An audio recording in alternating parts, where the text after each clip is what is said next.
Сәлеметсіздер ме? Бүгін мен сіздерге гравитация заңын қарапайым тәжірибе арқылы түсіндіретін боламын. Оған керекті құрал-жабдықтар.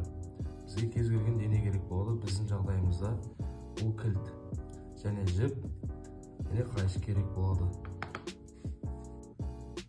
Ал енді гравитация деген не? Деген сұраққа жауап береміз. Гравитация бұл барлық денелердің бір-бірін өзіне тартатын табиғи күш. Бірақ жер өте үлкен болғандықтан, біз оның барлық нәрсені өзіне тартуын көбірек байқаймыз. Енді соған мысал ретінде жіпке ілінген кілтті алып отырмыз. Қазір кілтке екі күш әсер етіп жатыр. Бірінші күш төмен қарай тартылатын гравитация күші, ал екінші күш керілу күші. Ол тиісінше жоғары қарай тартылып тұр.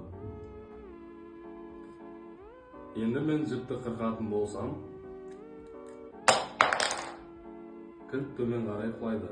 Бұл гравитация күші.